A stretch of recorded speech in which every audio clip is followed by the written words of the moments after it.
messieurs, bonsoir. Il est 20h sur les antennes de la télé Futur Média. C'est parti pour le sommaire de cette édition. CAN U17, le Sénégal qualifié en finale de la compétition.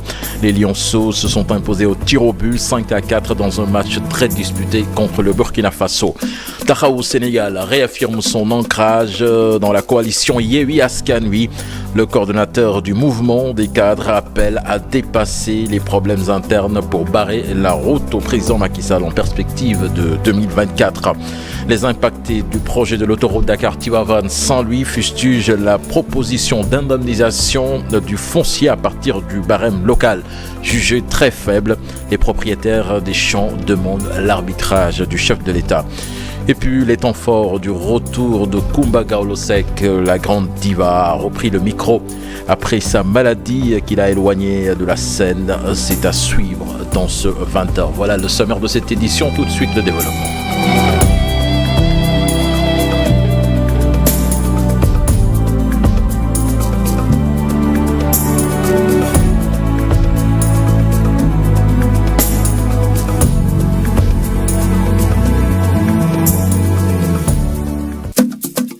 Bonsoir et bienvenue à toutes et à tous. Le Sénégal en finale de la CAN U17. Les Lionceaux, dans un match très difficile, se sont imposés cet après-midi face au Burkina Faso au tir au but 5-4, temps réglementaire, un but partout. On exploit donc des protégés de Serigne Saliou Dia qui vont essayer d'imiter leurs aînés pour aller chercher le titre continental. Mamadou Ndiaye.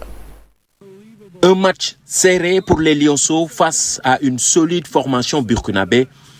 Malgré la domination des jeunes burkinabés dès l'entame du match, les Lionceaux ont réussi à concrétiser leurs premières occasions à la 18e minute. C'est le milieu de terrain Abdou Aziz Fall qui finit par tromper le gardien burkinabé après des séries de tirs repoussés. 1-0 pour les joueurs de Serigne Saliou Dia.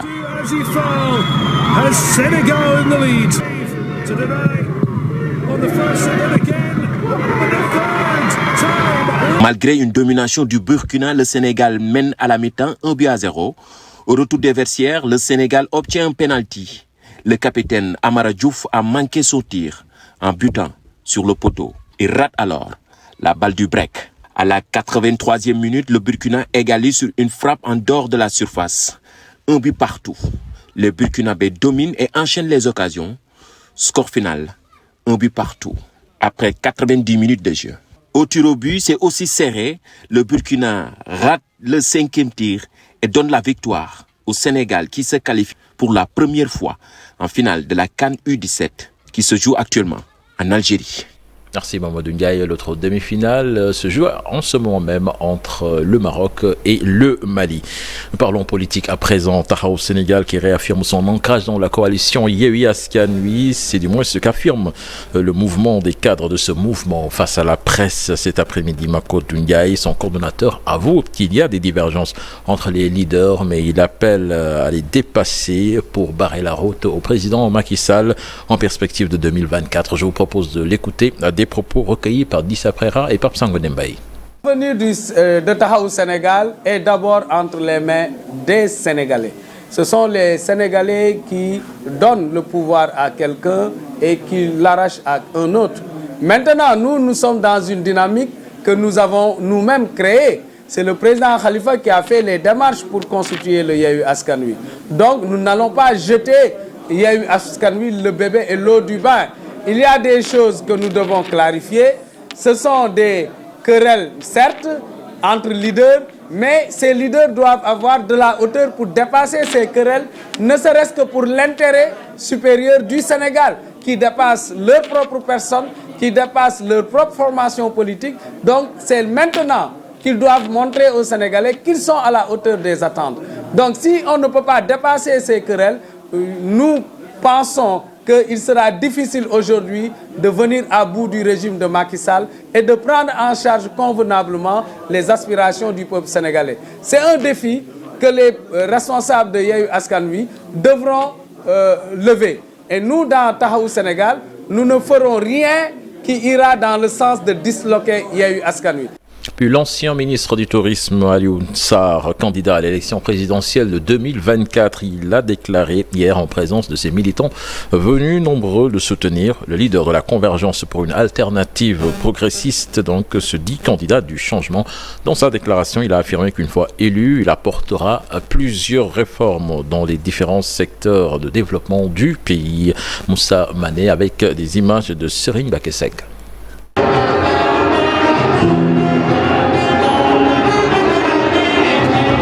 C'est au rythme de la musique sérère que le candidat Alioune Sarr est accueilli par ses militants, venus nombreux lui prêter main forte. Le candidat de la Convergence pour une alternative progressiste dit saisir le sens de l'interprétation des jeunes et cadres de son mouvement et dit oui à leur demande.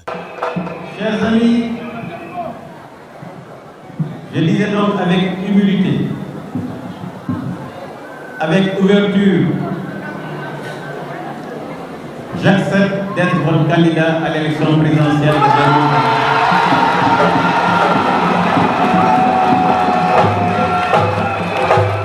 Le candidat compte faire le tour du Sénégal les jours à venir afin de mieux faire comprendre son programme aux Sénégalais de tout âge. Nous le ferons ensemble, relever ces défis, dans la concertation, dans l'écoute bienveillante, pour laisser à nos enfants et petits-enfants un Sénégal qui sera possible de vivre en paix. Un jour historique selon les militants, le candidat de la CAP ajoute qu'il est plus que jamais urgent d'apporter des réformes dans beaucoup de secteurs, mais aussi et surtout, le respect de l'humain sera au cœur de son programme. Si nos compatriotes nous font confiance, je proposerai à notre peuple une incompatibilité entre les fonctions de président de la République, gardien de la Constitution, mais incompatibilité avec le statut de chef de parti. Alioune Sarr rejoint ainsi la liste des candidats déclarés pour les prochaines élections présidentielles prévues le 25 février 2024. Pendant ce temps, le mouvement Andenaulo Surkali Réumi est porté sur les fonds baptismaux, une initiative politique qui se fixe comme objectif la promotion des candidatures féminines lors des prochaines échéances électorales. Ces femmes leaders manifestent leur engagement à renforcer la démocratie et la gouvernance au Sénégal. Suivant à ce propos les explications d'Aïssatou Sabara, la présidente interrogée par Ahmadouba. Nous, membres de Ansar, avons surtout été encouragés à nous lever et à apporter notre contribution après le constat d'une situation de tension qui risque de déstabiliser et de mettre en danger notre cher pays. Notre motivation principale demeure une participation de qualité au développement de notre pays, qui passera par les femmes, les jeunes, les personnes socialement vulnérables. C'est pourquoi nous appelons tous les acteurs politiques et de la société civile, ainsi que toutes les organisations qui ne sont préoccupées que par la préservation de la paix, de la stabilité et l'émergence de notre pays à plus de respect mutuel et de tolérance. Nous invitons chacun à œuvrer davantage pour l'intérêt général. Le défi est énorme.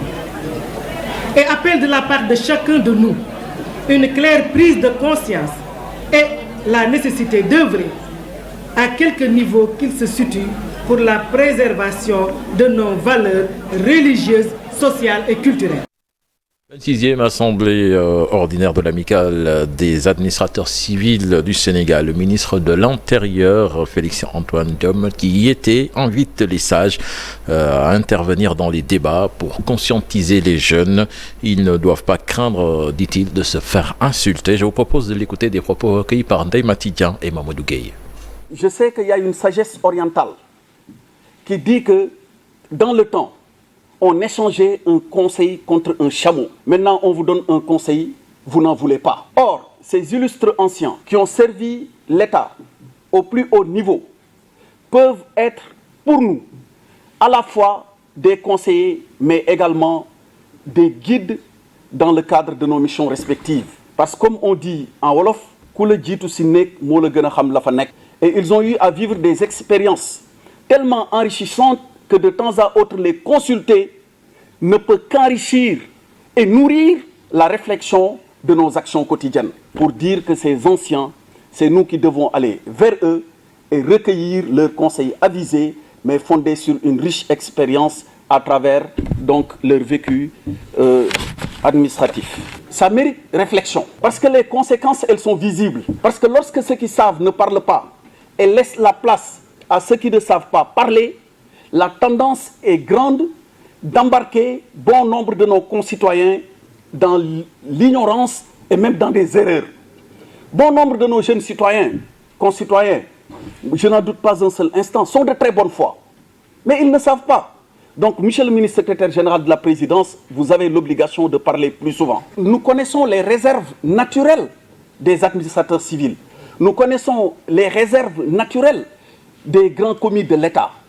Parce que c'est avant tout bien travailler, parler peu et agir beaucoup. Mais si le danger est là, il est permanent, il nous guette, nous avons le devoir de partager.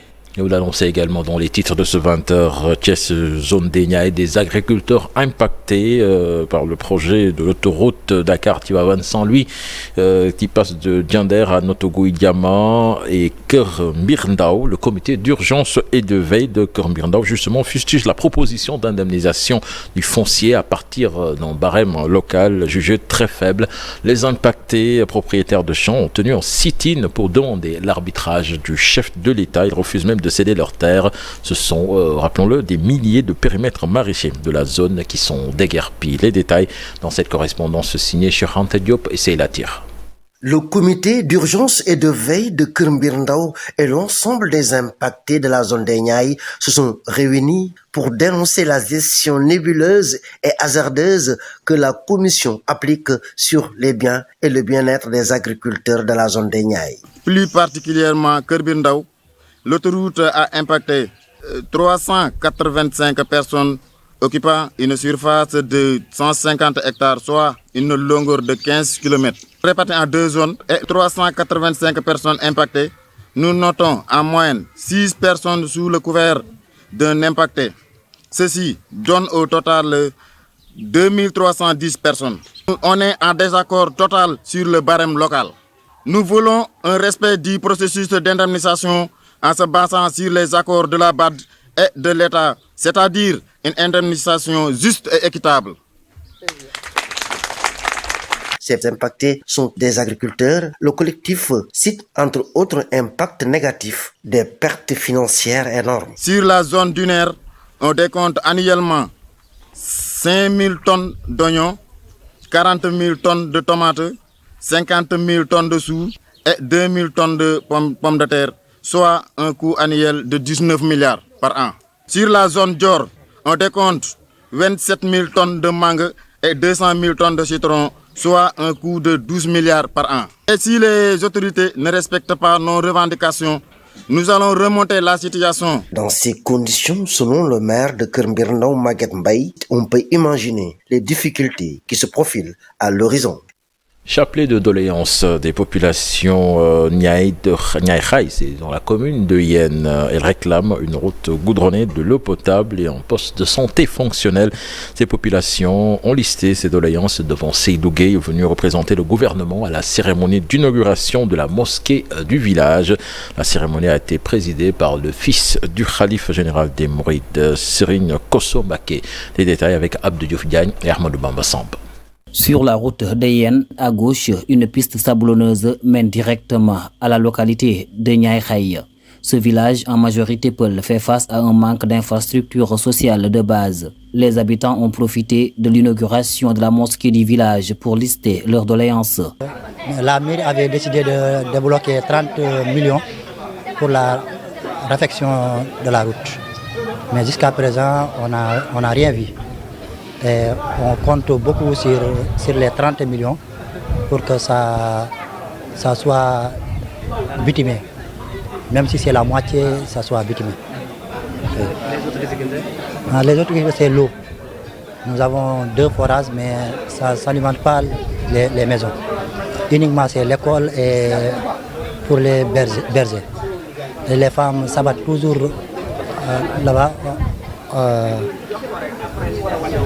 Sur les puits pour puiser de l'eau. Venu représenter le chef de l'État, Seydou Gueye rassure les populations. Les doléances seront portées à qui de droit.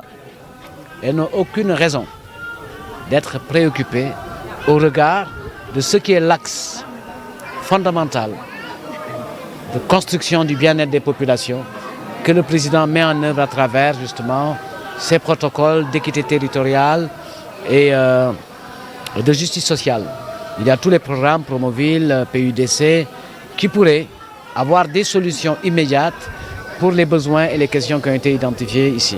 La cérémonie d'inauguration de la mosquée a été présidée par Serigne Kosso Mbacké, fils du khalife général des Mourides Serigne Mountakha Mbacké. Le guide religieux a prié pour la paix au Sénégal.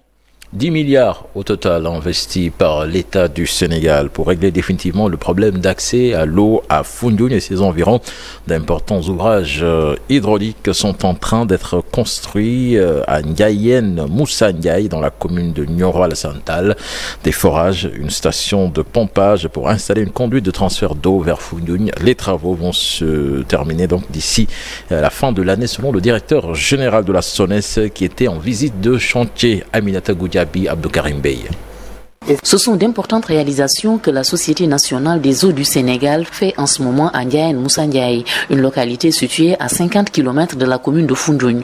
3 forages, une station de pompage et un réservoir. Il y aura également une conduite de transfert de l'eau depuis ce village de la commune de Nioro Alassane jusqu'à Foundiougne. Les travaux ont beaucoup avancé. Ce projet est aujourd'hui à près de 75% de taux d'avancement, ce qui est important. Toutes les conduites sont quasiment posées. Il reste les piquages pour atteindre les châteaux d'eau que Aufort va également changer dans toutes ces localités. Terminer le génie civil de la station de pompage ici, derrière nous. Et on pense que d'ici, avant la fin de l'année, ce dispositif pourra servir aux populations.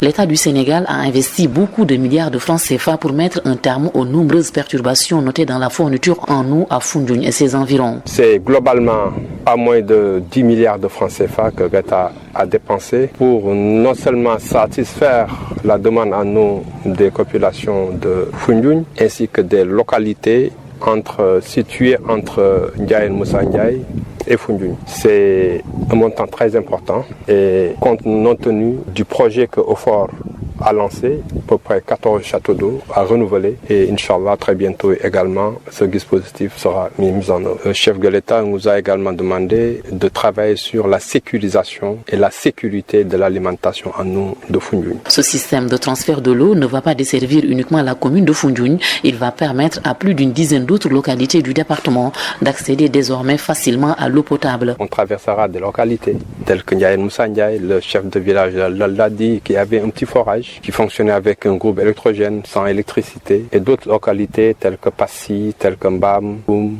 Thiaré, à peu près 14 localités. Ces localités sont prises en charge par Aufort, mais puisqu'on est dans un seul État, chez le ministre de l'eau a voulu que ce soit un projet intégré. Le sous-préfet de l'arrondissement de Toubacouta est persuadé que ce dispositif va alléger la souffrance des populations de Foundiougne qui dure depuis plus de 6 ans. Aminata Goudiaby, je vous l'annonçais également dans les titres de ce 20h, le retour de Coumba Gawlo Seck sur scène. La grande diva a repris le micro après sa maladie qu'il avait éloignée de la scène. Donc Coumba Gawlo Seck qui s'est produite hier au musée des civilisations noires pour un concert inédit. Retour sur les temps forts avec Ibou Diouf et Lamine Diagne.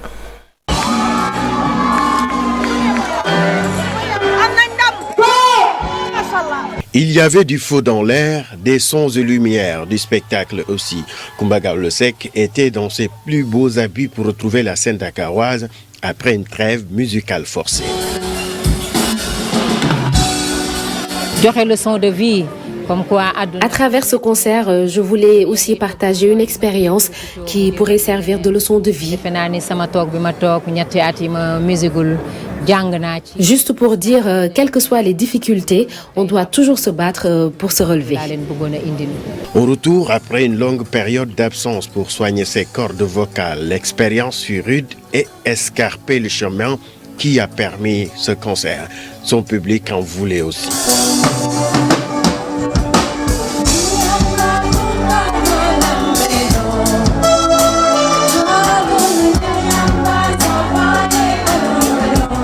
Je suis profondément émue et honorée de l'accueil qui m'a été réservé par le public.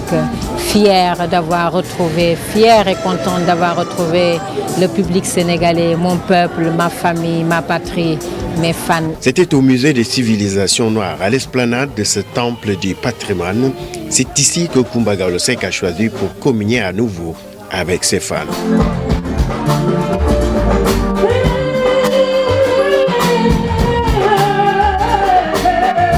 Oui, nous préparons des tournées, nous avons des organisations en vue, Inch'Allah. Le moment venu, nous vous en ferons part. Merci à vous. L'obligation de rester éloignée de la scène musicale pour raison de santé n'a pas été facile pour la chanteuse. Après 3 ans d'absence sur la scène, Gawlo a renoué avec son public venu nombreux, un répertoire varié et encore des mélodies que seule la diva sait faire. Coumba Gawlo Seck retrouve ainsi son occupation favorite, sa vocation, une passion et son métier.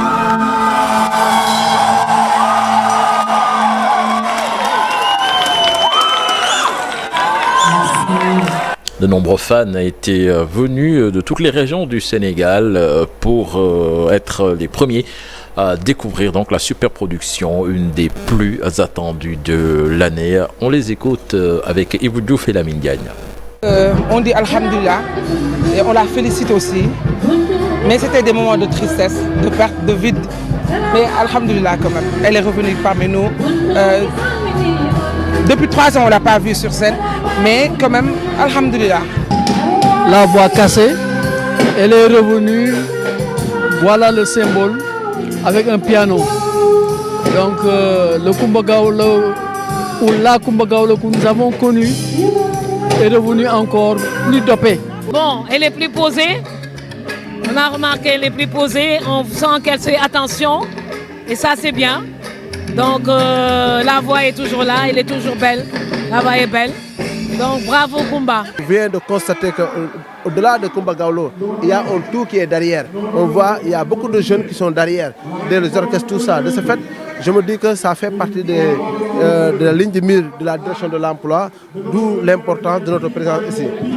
Je suis là pour soutenir Coumba Gawlo. C'est un événement que je ne pouvais pas rater. C'est ma sœur, Bon, une bonne continuation. Bon courage à elle. Je suis l'ambassadrice de la République de Turquie depuis 3 mois. Je suis venue dans une période qui était un peu difficile pour mon pays avec les séismes qui ont eu lieu.